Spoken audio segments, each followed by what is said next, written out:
This is Saturday Morning Mysteries. And we're your hosts, Alexis and Grace. Hello and welcome to Saturday Morning Mysteries, where we are your hosts. I am Alexis. I'm Grace. And we are continuing our fun journey, if you have been following us lately, of retelling, reinventing, reimagining Halloween-themed episodes of classic animated shows. If you have been sticking with us on this podcast, you know that typically we'll do like an 8-episode arc focusing on one show. But for the month of October, in celebration of the wonderful holiday that is Halloween, we decided that we would instead pick whatever classic animated show we want, no rules. Besides that, the episodes we talk about are Halloween-themed episodes. So we've had a lot of fun the past couple of weeks talking about Darkwing Duck and their Halloween episode, a Scooby-Doo themed Halloween episode. And today, Grace will be continuing this journey for week 3 with yet another fun Halloween cartoon episode. I don't know which one she's doing, so I'm very excited. Oh, and she looks excited too. And like she's got a good surprise up her sleeve. So take it away, dude. Great. Unless I'm missing something else. Nope. Maybe, probably. Whatever. Oh, well, that means take it away anyway. Yep. So for my second Halloween episode, the third in our Halloween arc, I am taking the torch from a series that you recently covered, and I'm also doing the Scooby-Doo show. All right. Yay! Yes. There's a lot of Scooby-Doo. Where we began. Yep. Yes. There's a lot of Scooby-Doo episodes, Halloween themed. If you're just tuning in, the first series we covered was Scooby-Doo. Alexis did a lot of Scooby-Doo show iteration. And last week, if you didn't listen to last week's episode, pause this, go listen, come back. Alexis did a Scooby-Doo show Halloween iteration. Listen to all of them, rate, like, review, subscribe, tell a friend, then come back to this episode. Do all the same social things. Media, etc. Exactly. Yeah. Anyways, so I am carrying on to the torch of the Scooby-Doo show today with Halloween themes for an episode filled with secrets of the rich, the legends of old, and it's Halloween costumes. Of course. Yes. So we're going to start with that last piece. Costumes. And we're starting here because that's where our story starts today, on Halloween night at a Halloween party at an enormous mansion, where else but the middle of the woods. Of course. So Alexis, the gang and Scooby-Dum are all at this party. Yes. Oh my gosh. Scooby-Dum's here. Ooh. Halloween and Scooby-Dum. Oh, yep. What a good combo. It's got it all. Yeah. So before we get into our episode, again, it's a Halloween party. Who do you think everyone in the gang plus Scooby-Dum is dressed up as? What do you think everyone's Halloween costume vibes would be? Like guess each person. Yeah. One by one. Yeah. Let's see here. So I'm gonna guess that Fred is a pirate. Okay. I'm gonna guess that Daphne is a princess. Okay. Velma is a witch. Okay. Shaggy is like a mummy. Okay. And Scooby is Shaggy is Dracula and Scooby's a mummy. You got a lot of this correct. Did I really? Oh my gosh. I don't know if I should be proud of that or not. I was trying to remain very neutral, but like straight up. Okay. Shaggy is dressed up as a vampire. Oh my gosh. And the fact that I switched that at the last minute, I was like, wait a minute. No, Shaggy would totes be the vampire, not the mummy. Yes. Okay. Wow. Yeah, that was incredible. I'll describe everyone's fits and how correct you are. Oh my gosh. Shaggy, the vampire, he's got fake teeth, a black cloak. He has like a tuxedo top with like shoulder pads, but then his like normal red bell-bottom pants. Because he didn't rent the whole tux. He's like, that's too expensive. Yeah. It's like enough of the vibe. Yeah, he's got the teeth. So then Fred is a pirate. Oh my gosh. He's wearing, like blue pants, probably just his blue jeans, a navy blue like Mhm. swashbucklers jacket with like a big belt, like the big boots that fold over, a large blue like pirate hat, and then underneath he like turned his orange ascot into like an orange like bandana to like wear beneath the slightly crooked Cool. hat. Reuse, reduce, repurpose, whatever. Exactly. Yeah. Velma, a witch. Oh, Listen to our last episode before this one, by the way, everyone, for a witch tale. yeah, quite a tale. But yeah, a classic witch rocking a long red dress, an orange cloak, the classic big black witch's hat, very exactly what you expect. Daphne is like a fairy, but I'd say a princess fairy. Okay. He's got like a long purple gown on, a sheer pink cape, and like fairy wings, so very princess-esque. So I would give you that one too. All right, thanks. That's maybe a half point. Yeah. So basically, the only one you got wrong is Scooby. Okay. Because he and Scooby-Doo have a joint outfit because they're a horse with one of them, Scooby-Doo being the front of the horse, Scooby-Doo being the butt. Okay. Cool. Yep. Fair. Yeah, sorry, I didn't even think to guess what Scooby-Doo would be dressed as. Okay, cool. Yeah, wow. So like, again, incredible job. Yeah, again, not sure if that's something to be proud of, that I could guess what every person in Mystery Inc. would wear as a costume to I'm a proud. Party. But thank you. You know, it's worth it. Yes, good. Cool. So amazing work, amazing start. But the gang is only half the story here. Because like I said, they're at this giant mansion party. And while I would not at all be surprised if the gang had just like randomly crashed a party in the middle of the woods, because they sometimes just walk into places unannounced or uninvited, they were actually invited to this party. Oh, good. And so specifically, this estate is known as, or this house on this estate is known as the Crane Mansion, which has been in the Crane family for generations. The gang's friend is this woman, Beth, who invited her to the party. And the party is hosted, so the person who actually lives in the mansion is Aunt Gertrude. Gertrude. Aunt Gertie likes to party. Oh, yes, she does. Beth's cousin, Elmwood. And then the person who's actually doing all the damn work to pull off a great Halloween party, like the catering, the drinks, the vibes, is Tarloff, who is the butler. And yes, rolls off the tongue. Yeah, I had to like recheck it like 10 times because I was like, what is this name? Tarloff. Yeah, interesting. I feel like he showed up and then these Richie Rich Crane family was like, he's like, my name's James, and they were like, no. Tarloff. If you want to work here, now? You will go by Tarloff. Exactly. My name is James. Well, anyway, not anymore. And so despite this being like a pop-in Halloween party, Beth is the only one who really got into the Halloween theme. She's dressed up as a cat. And the others, however, are boring. They're all older than Beth is.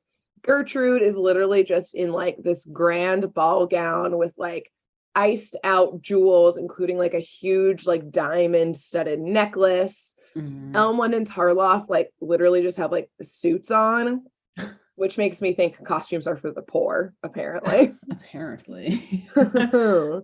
And like generally their actual like, you know, what they look like, we always kind of describe people, it's like not that important. Like Beth and Gertrude kind of look like each other. They're both like blonde white ladies. Elmwood is like a brunette who kind of looks like tired and overworked. But I mainly mentioned their appearances because I have to describe Tarloff, because the writers literally just copy and pasted the butler from my Scooby-Doo pirate episode. Oh my God. He's like super tall. He like looks like the Addams Family, like a little hunched over, creepy. Yeah, like super tall, like gauntly thin, like bags under his eyes, the same deep type of voice. And like I wildly speculate, as a total side note, that he's the only butler in Coolsville. And after the shipping tycoon went down for his crimes, James / now Tarloff needed a new job. And so he went to the Crane family. And he's been caring for the mansion and throwing parties for them ever since he had to get a new job. Do you remember what his name in that? I remember he worked for Magnus. It was just the butler in that episode. So at least he has a name now. So it could have been, yeah, true. He's like, wow, this is so much better. They actually gave me a name here. Yes, and like they include me in the parties whatsoever. Yeah. And he was a pirate. He was terrible.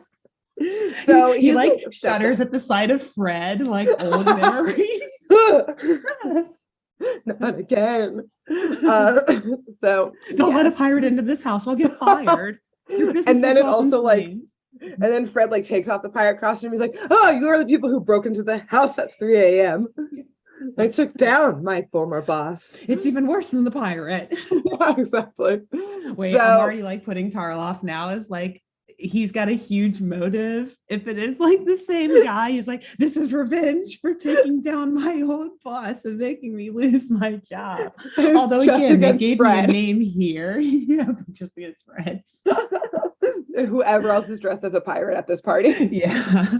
He just like automatically goes into like fighter mode. I'm like saying this before even knowing like what the crime or what the villain is. I'm just like, oh no, this dude's out to get Mr. Yank. I don't like it. Anyway. Getting out to get the pirates. Yeah. So anyways, everyone is heartily enjoying this party, doing things like bobbing for apples, which I only mentioned because Velma is super salty and sassy about it. And really throughout this whole episode, but like we see them bobbing for apples and like Fred is like already drenched in water, clearly like not doing well at this. And Velma literally goes, "Come on, Fred, catch an apple." Fred's like, "I'm trying. I'm just getting wet though." And she like rolls her eyes at him. So okay. Velma's not here to fuck around at this party. No, clearly. Yes. So anyways, yep. Yeah, she's killing all the buzz here. But anyways, everyone else is having fun apparently, besides Velma. Yeah. And like Shaggy, Scooby-Doo, and Scooby-Dum kind of like wander outside, to like get some fresh air. I think they were, they dropped an apple that Shaggy successfully got and go outside. And, they're just like on like the back patio. Again, this mansion is in the middle of the forest, pretty dense forest. And of course, because it's on Halloween, it's super foggy out here. Yeah, normally. Of course it is. But they're just like hanging out on the back patio here, being like, "Huh, what a spooky night. Whatever, it's Halloween, it fits." And then Shaggy is like, "Oh, Scoobies," just kind of collectively, like, "You guys are really good at like making the like horse neighing noises. Like you're really getting into character." And the Scoobies are like, "We didn't make a horse noise. Like, did you? Oh. Like, no, we didn't make it." And they're like, "Huh, that's weird. Like maybe like Rich Richingtons here just have horses. That would make sense." Rich property. Yeah, the Crane family. It's just a normal thing. They're everywhere. Yeah, exactly. So they kind of think nothing of it until the sound of hooves start growing louder and louder, until out of the fog, a person riding a horse emerges and starts running right at them. Only it's not just a normal equestrian.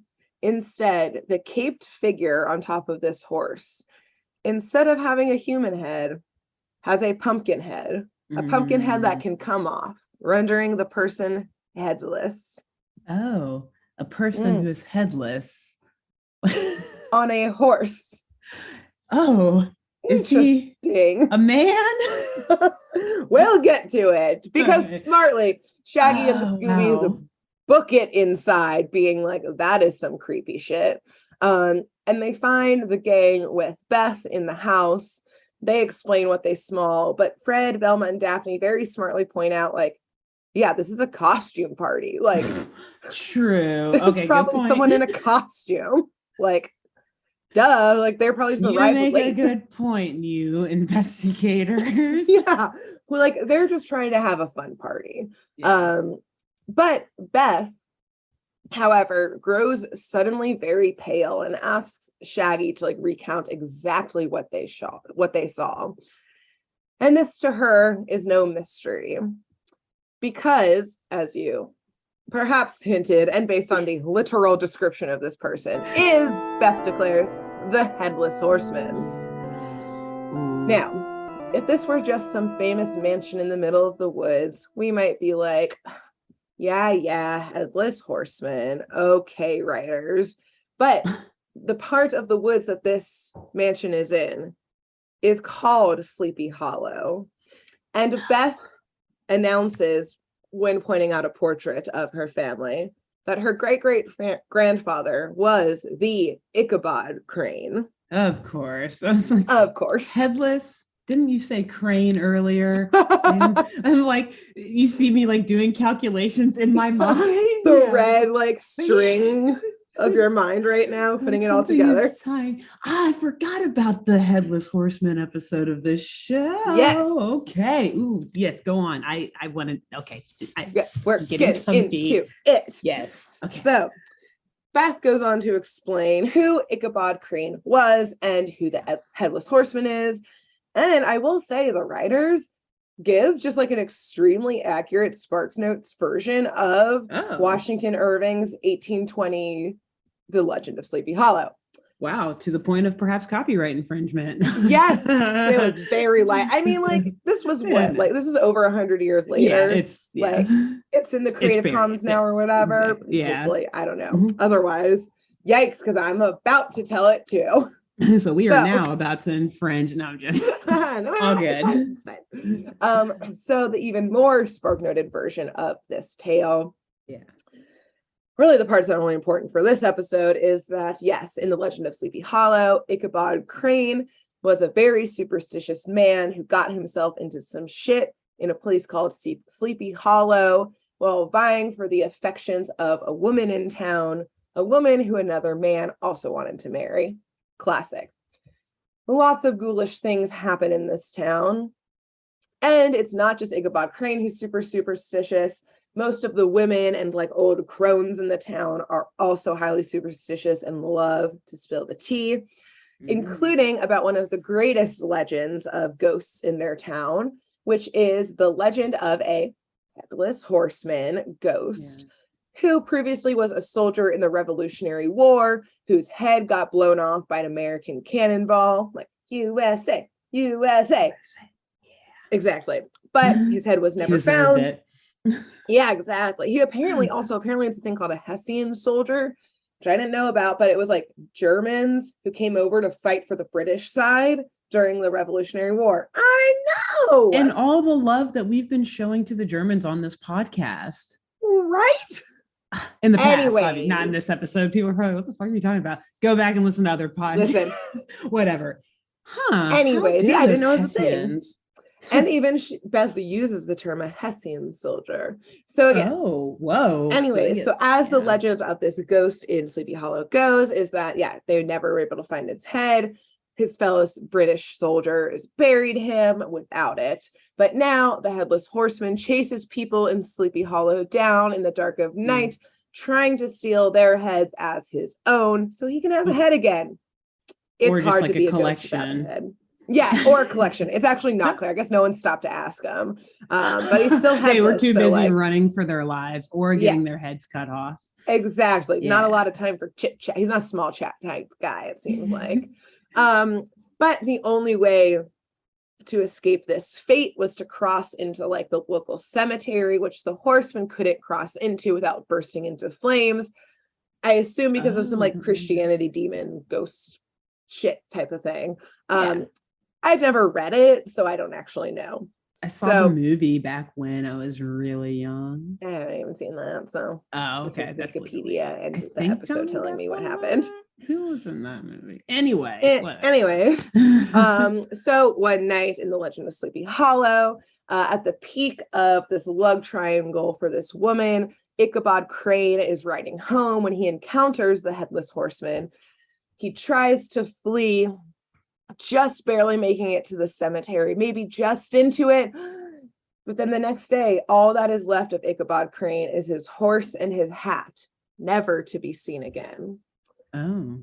And before we jump back into our Scooby-Doo episode, I did do a quick wiki search about like where the tale of the Headless Horseman came from. Like, was this like a Washington Irving like story from scratch, or like total creative fiction, or exactly like, classic folklore? Where'd this come from?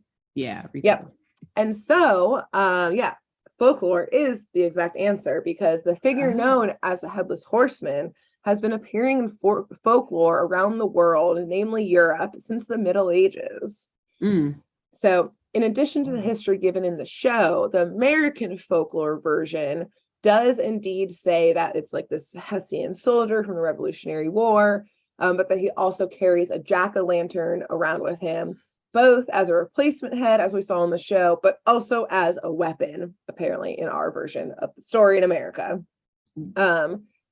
And there is, in real life, a cemetery called the Old Dutch Church of Sleepy Hollow, where a soldier on the British side was buried after he was decapitated by an American cannonball. So that's what gave rise to the American version of the folklore. Gotcha. In Scottish folklore, it was a man who was decapitated in a clan battle on the Isle of Mull.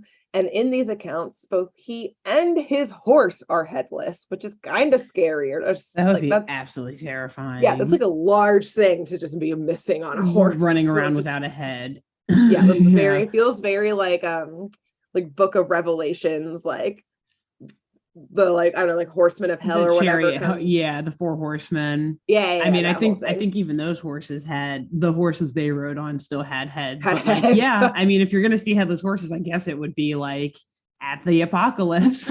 Yep, exactly. Like very scary. But the Irish folklore version is my favorite. Ooh, here the headless horseman was known as the Dullahan. I don't actually know how to say it. That's how it's spelled. And he is a demonic fairy on a horse, carrying his head in one hand and a human spine in the other hand as a whip. And anytime he stops riding, a human dies. So he stops riding, he calls out the name of a human, and the person immediately dies. So he's kind of like Grim Reaper, very scary metal headless horseman version. That's interesting. Yes, that's my favorite version. Crazy folklore, man. Anyway, I know. I'm like, what were the Irish going through? I guess a lot in the Middle Ages. Them up. Yeah, they were like, there's death and famine fucking everywhere. It's the Black Plague, maybe. I don't know when these two things align. Like, we need a reason that people are dying left and right. Right. Demonic fairy on a horse with a spine whip. Cool. Spine whip. Also, like, super impressive to be holding a pumpkin in one hand. Or wait, you said a pumpkin in one hand. Just his head. Oh, his head. Sorry, head in one hand, spine whip in the other, and like riding a horse. And then being like, no hands. Look, hey, stop the horse. You die. Stop the horse. You die. Am I gonna go again? He like takes one step. Like he slows from like a canter to a trot, slows down. Like, no, just kidding. Keeps going. I'll be back though. See you next week. Fun. Yeah, I like him. I like this guy. Yeah, I like parties. Yeah. I like the guy. Yeah, he's a fun guy. So beyond the old folklore, there are, like you kind of mentioned, countless renditions now in pop culture of the Headless Horseman, thanks to really, it seems like, the Legend of Sleepy Hollow, the book. But I wanted to highlight one in particular of a modern-ish version of it for you, Alexis, because it's a comic book series called Chopper, in which a headless outlaw biker collects the souls of sinners. And basically, like, there's this, in this comic book, there's like this drug that's like similar to ecstasy that essentially opens the gateway to the afterlife. And that's how this headless biker can like motorcyclists, like can reach out to these sinners and basically like kill them and collect their soul into the afterlife. So I haven't read it, obviously. Yeah, I was like, I'm going to look for it. I'll let her know. Yeah. Chopper. Dope.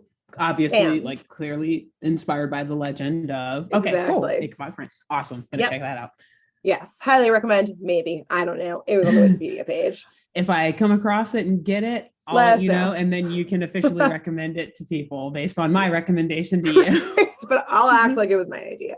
Exactly. So, anyways, so Beth, gives them a quickie retelling of the Headless Horseman and how he chased down her great-great-grandfather Ichabod Crane, and how Ichabod was never seen again and vanished without a trace. But now the Headless Horseman must be back to continue haunting their family and conduct whatever unfinished business he has with whatever happened with Ichabod Crane. And just as they're all coming to grips with this wild story, all of the power in the mansion goes out as the doors burst open to reveal the Headless Horseman, who is there cackling and announcing he is indeed there to find a new head for himself. And immediately, everyone fucking books it from the party and runs home. Like, they great all response. leave. Yes, correct response, I would say. However, if there's one thing we can say with certainty about Mystery Inc., as seen in your Aztec Ghost Scooby-Doo episode, is that they will do anything to save a good party. Anything. They did not drive all the way to Sleepy Hollow for this party just for some guy without a head to scare them off. They love a good party. They will risk anything to keep the party going. So, of course, in that vein, the gang does not flee. They're like, we're going to solve this shit. We're going to get this party popping again. So they split up to scour the mansion and see where the Headless Horseman went off to, because in the ruckus of everyone fleeing, they lost sight of him. No idea where the horse is. The horse seems like an innocent figure in all of this, so they're not concerned about him. He had a head. They're trying to focus on the horseman. So Shaggy and the Scoobies, surprise, surprise, run into the horseman, who, like, very terrifyingly, like, rips off his pumpkin head and starts, like, reaching for Shaggy's head to, like, rip his head off. Like, a little aggressive, I would say, for Scooby-Doo. Yeah. Type of thing of just like, I'm just going to pop it off now. I'm just going to rip this dude's head off. You guys watching? Everyone looking? Yep, because here it comes. Luckily, they're narrowly able to flee from him and fend him off, obviously making a lot of noise. The rest of the gang runs up to try and save them. But all that's left in the horseman's wake are a lot of like wood chips and like wood shavings. And now I have never owned a horse. I don't know about you, Alexis. Unfortunately, no. I am not, indeed. I do like horses. I love to go riding, but I've never owned one, had to take care of one. And I know they eat like hay and grasses and maybe like other snacks. But like, I don't think they eat like wood chips and like shavings as if they're like a beaver or something. No, yeah, that's not where I was expecting you to go with the wood chip thing. I don't think so. I mean, hey, we could be wrong. Hey, LOL. We could be wrong. Nice. But yeah. So that's also say that this is a clue. This wasn't like the horseman had like a little snacks in his pocket for the horse. Again, it wasn't shreds of hay and it wasn't a pile of horse shit. It was exactly something that should not be left behind by a horse. Exactly. It didn't make a lot of sense why the horseman would have wood chips and like wood shavings on him that flew off of him in his fleeing. So we'll call this clue number 1. Was it like a trail of them following up, or is it just like a pile where he was standing? It was kind of like a little trail, as if like as he was running, they kind of like flew out from him. It stopped at some point because I guess he ran out of wood chips.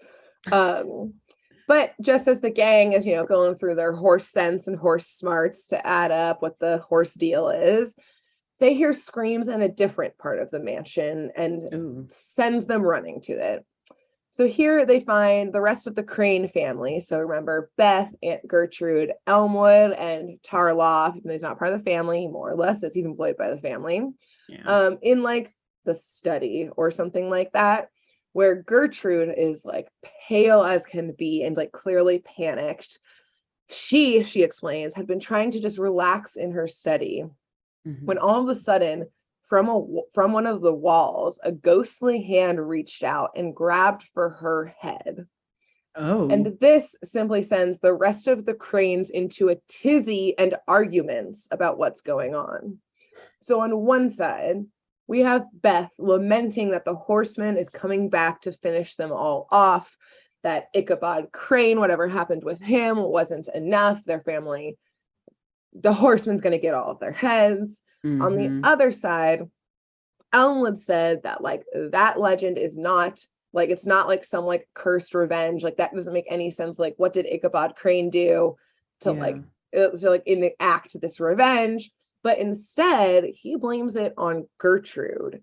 And specifically, Elmwood explains to the gang that the jewels that Gertrude is wearing actually hold a curse, and they've been locked away in the family vault for generations. And Gertrude, when she decided to get the jewels out to wear them, reopened the curse of or like that's been put on the jewels, thus on the family. Yeah. And that the Horseman only returned on the day that the jewels got brought out.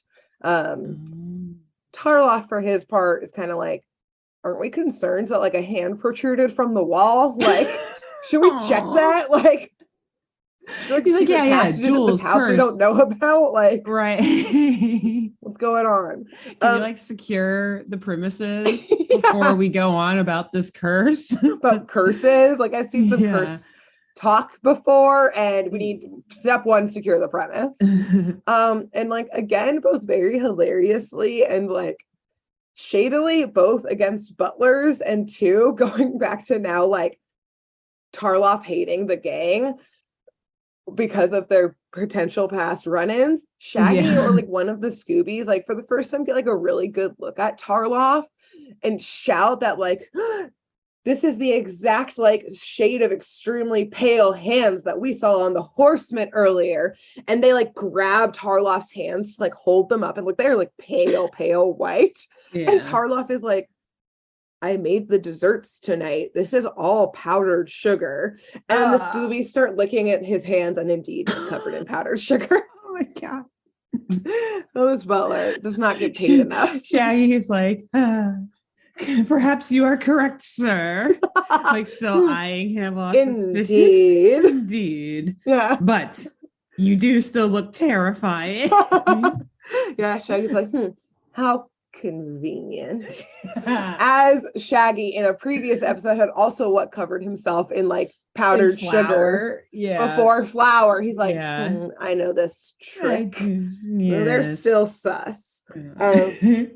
But Gertrude, among all of the arguing happening, calms everyone down and decides that she is siding with Elmwood on the causes of this, based on like that theory that it's like the necklaces. Because she not so subtly says that Elmwood has always been her favorite, and she'll do what he thinks is best, which he is like, put the fucking jewels back in the vault. Like, clearly things were chill. What changed? You got some cursed jewels out here, bro. Yeah. Like we all told you not to. However, the slight problem with this solution is, I guess, like, their bank is maybe in like an offshore, like Cayman's physical like vault account, because it's only accessible by plane. But luckily, again, the Richie Rich Crane family, no problem, because they have a plane. Okay, of course. Yes. And Elmwood says, okay, I'll go call the bank real quick. He calls the bank and is like, they're cool with it. They'll open like the bank up for us like at fucking midnight. They probably own the bank. Yeah, exactly. I was like, that's the privilege that being mega wealthy gets you, clearly. Yeah. And he's like, it's like Halloween night too. Sorry, I just imagine. They like call the manager or the CEO of the bank. He's like with his son trick-or-treating or something. His son is like, it's his first Halloween, like trick-or-treating. He's like super excited to be in this cute outfit and everything. And he gets a call. It's like 9:30 at night. Sir, we need you to open the bank. We've had a run-in at the Crane Mansion. He's like, well, my son, though, he's getting ready to win a costume contest. It's his first Halloween. This also, he's like, so this is an emergency situation. This is in season 1 of the Scooby-Doo show. So it, like, in theory, would be like a year before your episode that you did last week. Yeah. It's little Timmy. It's Timmy. I was trying so hard not to say that it was Timmy. Nope, it's Pumpkin Patch Pat and little Timmy. Everyone go listen to last week's episode and then come back. But 100% Pumpkin. And after this, Pumpkin Patch Pat quit his job at the bank because he needs more time with his family. More. I need to spend time with my family. Timmy has always wanted to grow pumpkins after when he dressed as a pumpkin that Halloween when the Crane family called him away, and that's what won him the costume contest. And I couldn't see him then hobble up there on his crutches to get his prize. He like just leaves them there to go. So he has to like hobble home by himself too in the dark, like Sleepy Hollow. Yeah, and go in as his dad has to get on his private jet to go open the bank vault. Yes. And again, a single tear falls from both of their cheeks. As they part ways. The dad doesn't even say goodbye to Timmy. He's just like standing in the back of the crowd at the costume contest and like slowly dips out. And Timmy's on stage giving his acceptance speech saying thank you to my dad who helped me. He took time off from the bank to help me build this costume. Dad?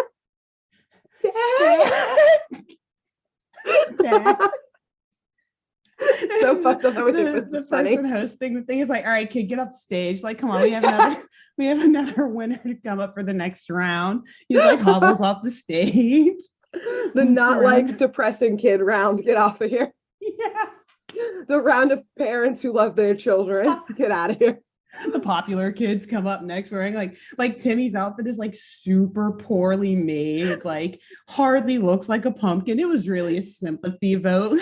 Yeah. These other kids come up in like these elaborate like alien or like astronaut costumes, or like actually like the Headless Horseman with like flames coming out of jack-o'-lanterns, like a rich popular kids. Get off the stage, Timmy. Timmy doesn't have a ride home now, so he has to hobble home.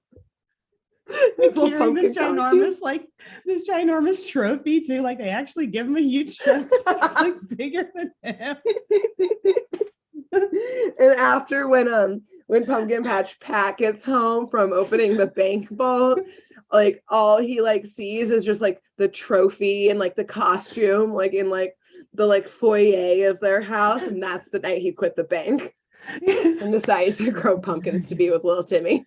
Yeah. Yeah. Oh man. Too bad little Timmy dies the next year. Yeah. Oh God.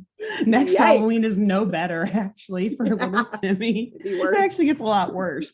Yeah. Anyway, yeah. So anyways, well, things also get worse here because they confirm like, great, we'll go drop this off at the bank.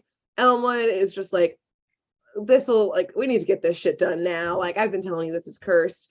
So the gang watches Elmwood drive off into the fog, where immediately they hear a huge crash, and they run to the scene to find a fully totaled car against a tree. Oh no. And all that's left is a jack-o'-lantern pumpkin head in the seat. Ooh. Immediately they're like, oh, this was the head that the Horseman was carrying around, and he wanted a new head, and now there's no Elmwood. And a crashed vehicle. Yes. And so instead of one going inside to tell the rest of the Cranes that like their cousin/son just got into a major car crash and is missing, or calling the authorities for like a missing persons / like emergency services for a car crash. The gang starts to scour the car for clues, yet again, wiping away all traces of evidence, etc., etc. But I will say they do find some very strange things, or normal things, I don't know, around the car. So first of all, in the car, they find like a small cutout picture of Elmwood. And one of the gang, I can't remember who it was, like notes that like the back of this like cutout picture is like kind of like sticky, like it has like glue on it or something like that, and they kind of like peel it up from where they found it in the car. Yeah. And next they find a newspaper clipping which Shaggy finds and skims, and it's this weird article about how a UFO was spotted at a beauty convention, which is really weird and very specific. And Shaggy's like, oh, that's weird. Slow everyone else news is like, day, I guess. Yeah, that is weird. Like, I guess this was a boring ass beauty convention, so someone was like, hey, there's a UFO. There you go. Okay, all these reporters like rush in. Yeah, they're like, covering the rest of this shit was boring. UFO. Yeah. So finally, which, like, sorry, but what does that say about the contestants and the beauty? I think it was like a beauty convention, as in like a makeup convention, not like Like an expo, not a beauty pageant. Yeah, like an Gotcha. expo was the vibe. Gotcha. Yeah. My bad. Yeah. And finally Velma notices that there's no keys in the ignition of the car anymore, which is also strange because it's a pretty bad car crash. Like the entire like front of the car was like accordioned in, and it was like an old timey car. So it was a long way and like into a tree, kind of like up on like a little hill. Like it was totaled. Like, you know, maybe that like fucked up the keys somehow. So again, instead of, you know, being like, well, these are some weird clues, again, we should call the authorities or tell the family members. They go to the next logical spot, the cemetery of Sleepy Hollow. Oh my God.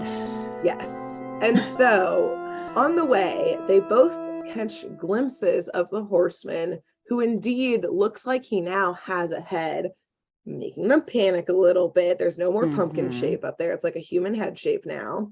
Yeah. And they run into Tarloff out and about in the fog. And he in the cemetery? On the way to the cemetery. Oh, okay, gotcha. Yeah. And so Tarloff explains that he was actually headed to the neighbor's house to see not only if their power had been knocked out, but Tarloff explains that he found that the phone lines were dead because a tree had not just fallen onto the phone lines, but looked like it was cut down with an axe. And so Tarloff was going over to be like, I guess he doesn't like the neighbors. He was like, y'all cut down this tree and fuck up our phone lines. And or like, I know y'all did it. Yeah, exactly. Like this is some like reality show like Butler Wars going on. Like he's gonna go take their butler down. It's the only competition in town or something like that. It's unclear. But with that, Fred is like, okay, you're creepy. It's foggy in the dark. We're already apparently maybe enemies, Tarloff, from our last run-in. And so Fred like makes the gang put a little more pep in this step to get to the cemetery. And I want to pause here because I think at some point there needs to be a full like psych eval of Mystery Inc. because it was very clear that Fred didn't really rush the gang along because he like solved the mystery, was like worried about Tarloff or anything like that. But he hurries along so that he can get to what he wants to do at the cemetery, which is why I asked the question in your last episode about Fred robbing a grave. Because we literally next see a mausoleum with Fred and a crowbar trying to open it up. Dude, also such disrespect. Like, know. It's one thing to be a grave robber, but you're gonna fucking use like a crowbar to open like ruin a coffin. Like full on, he's like using all his weight to like open up this mausoleum. And it's specifically of the fallen soldier that eventually turned into the Horseman. Ichabod. Okay, yeah. Yeah, yes, not Ichabod Crane, but like the OG, like in the Revolutionary War, this soldier who died and then turned into the legend. But apparently this was all part of Freddie Jones's plan because it was too hard for him to open, which to him, that means, well, if I can't open it, how could a ghost? As if they can't float through walls. So, and as if he's the strongest person alive. Yes. So I guess this was all I can't open it, so no one can. Yeah, literally that's what he says. I think Fred just like wanted to see if he could rob this grave because he's like super into it. And then when he couldn't, he was like, oh yes, I meant to come here and show you that if I couldn't open it, a ghost zombie couldn't open it either. Sheds a small tear like, damn it, I was gonna steal so much shit in there. Right, he's like, fuck, should we find Ichabod's Crane grave next? Did they bury him? They couldn't find his body. I just want to rob some shit tonight. Like that's like Fred's Halloween tradition, I guess. Was it the very first episode we did with the Knights Templar, the tomb? Well, that, and also didn't they have like creepy shit in the back of the mystery machine? I know one of the episodes we did, it was like ropes and all they types had of like, like they are straight up like grave robbers / kidnappers, I think, by trade. Yes, 1,000%. They had like full heist materials in the back of the mystery machine in like, the first episode. like that's their like classic inventory. Like they always have it ready in the trunk or like in the back. Like, like we might encounter a cemetery while we're wherever we go. Right. We gotta have our grave robbing kit.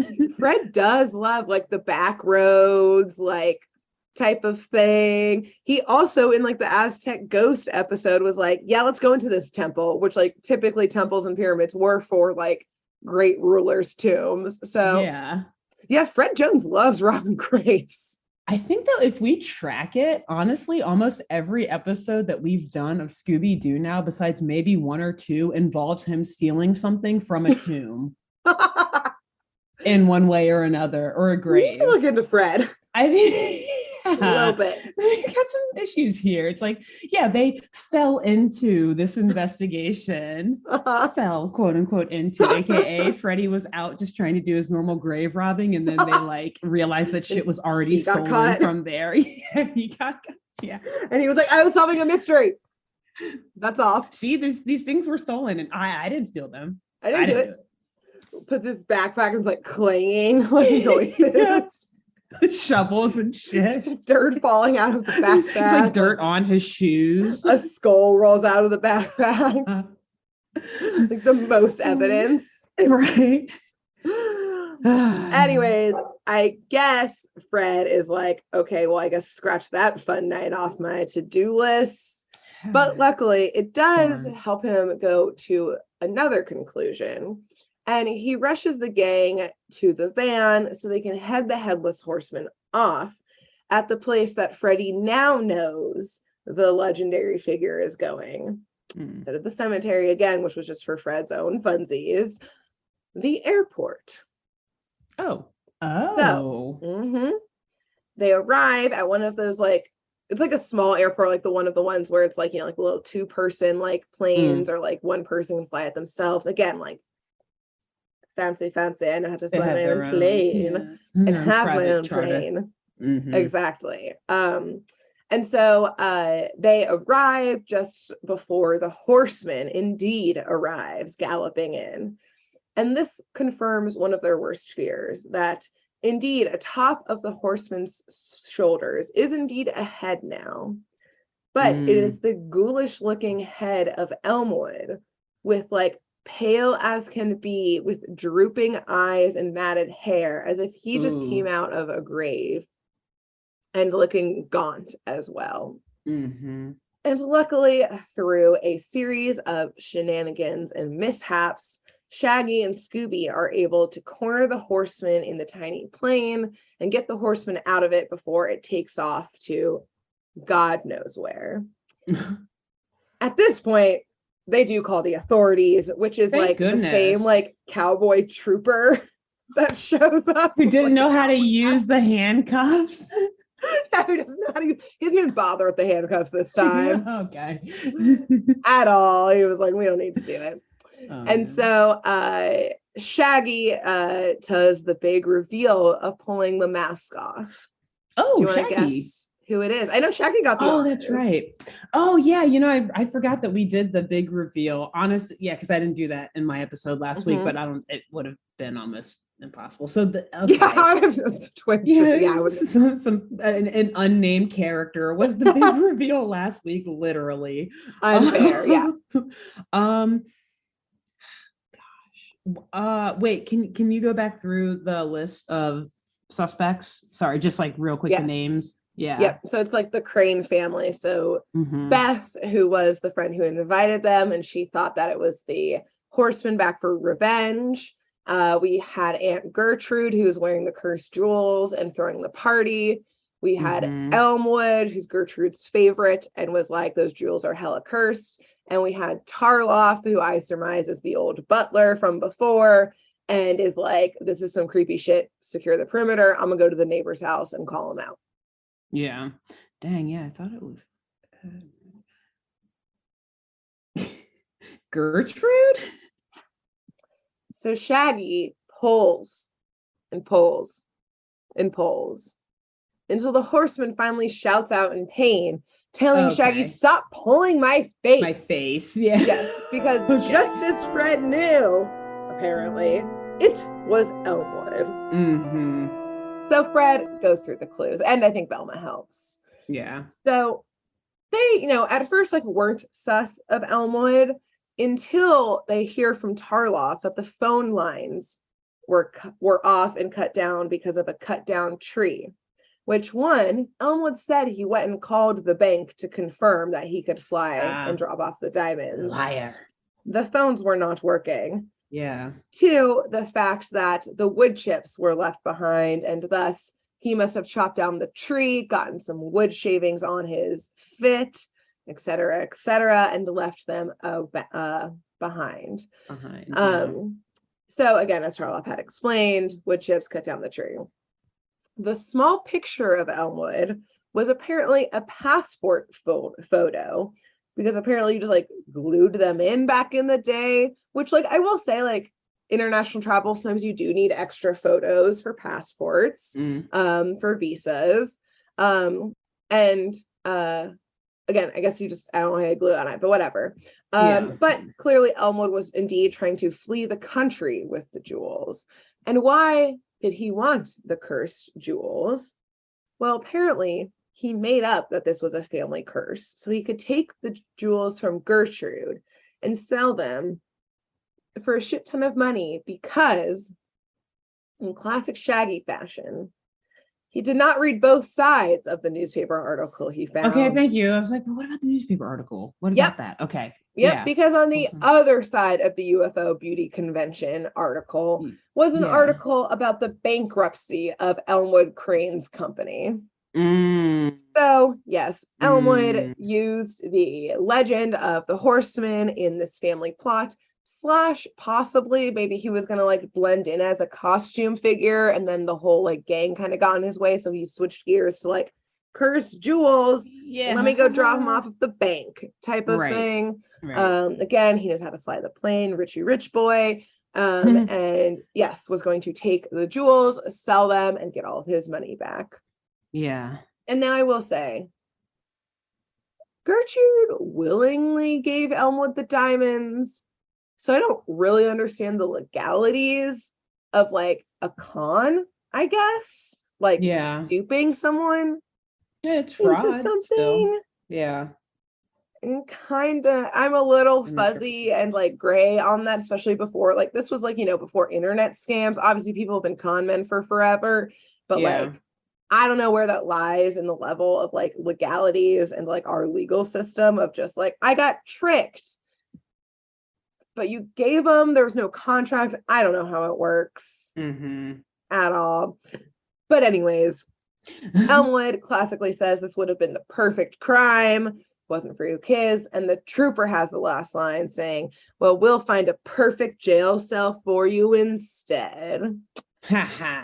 And that's it. Happy Halloween. That's how it ends. Wow. A quickie, but a classic. No, definitely a classic. Tying in that classic spooky story of Sleepy Hollow. Yeah. Oh my God. Great Horseman.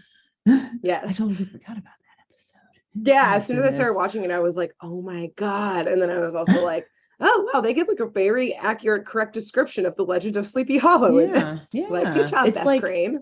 And I don't know, is that like does that book take place around Halloween or something? I just that story screams Halloween to me, like the legend of Sleepy Hollow always has, I guess, because it's a scary ghost with a jack-o'-lantern essentially head. It's very Halloween-esque. It's either that the legend of Sleepy Hollow when Ichabod Crane disappears, or when the battle happened that the actual soldier who created this legend died, happened on like October 28th. I think it might have been the battle was on October 28th, and so it's always had the tie in American folklore to the Halloween time frame of things. Nice. So there we go. Legend of Sleepy Hollow.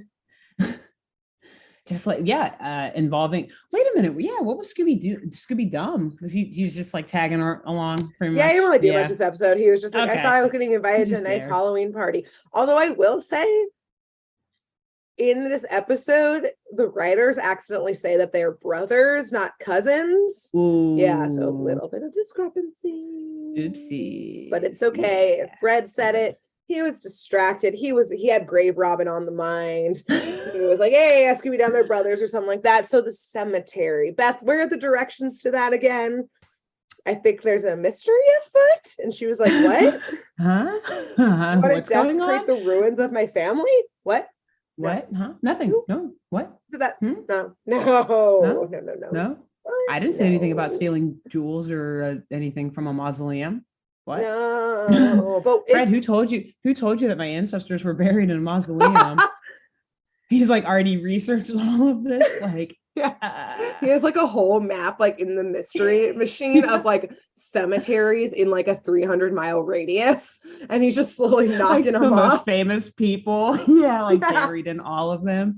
He's like, oh my God, did you know that someone from the Crane family is buried here? We have to get invited to their Halloween party, guys. Get to that party. Daphne, he's always do you have like connections. Daphne's like, yes, researching. Yes, that's why he's like down to go to the library with like Velma or like the witchcraft museum to look at like family trees to be like, and where were they buried? Interesting. Fascinating. So Fred the grave robber. I guess save the day, maybe. I'm pretty sure we can track it back. And there's like 2 episodes that we've done where he's not actively desecrating someone's burial site. Final resting place. Yeah. Yeah, we should also eventually, maybe I'll do this as a future crime caper of the various stories of like, you started off as a grave robber selling bodies to doctors back in like Victorian eras, because that's how they had to do research back in the day, was like dead bodies. Robbing graves. Then some turned into serial killers and would still drop the bodies off and get paid for the bodies in England. Oh, yeah, it's a great story. It's working fucked up. both sides of the system. Yep. Yeah, exactly. Yeah. Back pocket that one. Yes, on that note, awesome. Who should the folks listening tell about this podcast between now and next week's Halloween episode? Well, let's see. We're getting much closer to the actual holiday by the time that this one drops. So I think that, if you're going to a Halloween party in preparation, like either this weekend or next weekend, like at some point, just like go up to the DJ or like whoever is playing the music, hit pause, just stop it and make a loud ass announcement. Tell everyone at that party, watch Saturday Morning Mysteries, because and then put it on. Actually, have the mic. Yeah, which maybe that should be your suggestion. And Grace, I'm telling you to just tell the whole party. Grace is like, no, just put the fucking podcast on, and then have one speaker just like on repeat playing like the Ghostbusters theme music, and then the other speaker just playing our podcast just on repeat. Feel good. Well, I actually think that you should, it's like getting Halloween time, it's getting spooky. A fun childhood game, Ghost in the Graveyard. I grew up like across the street down the hill from a graveyard. In my current home, my backyard is a graveyard. Nice. So classic game. I think while you're playing maybe Ghost in the Graveyard, respectfully around the graves, of course. If there's someone there, maybe don't ask if they're like the cemetery caretaker or a grave robber, because if it's the latter, now you're implicated in the crime, and if it's they will kill you. It's just their job. But tell them about this podcast. Yeah. Again, don't ask who they are. Just if you see them, if they have shovels, just say, hi, I like your shovel. Watch Saturday Morning Mysteries, and then run the fuck out of there. Yes, and then no more playing in that graveyard. Go to a different one next time. Ever you again. saw nothing. Yes. And that's it. We'll see y'all next week. Bye. Bye. Thanks for tuning in to Saturday Morning Mysteries. If you enjoyed this episode, please share, rate, review, leave us a like, and drop a comment. We post episodes every Saturday and bonus tune tangents whenever we feel like it. So please subscribe so you don't miss the shenanigans. And if you want to follow us on YouTube, click the bell under the YouTube subscribe button to receive notifications when new videos are posted.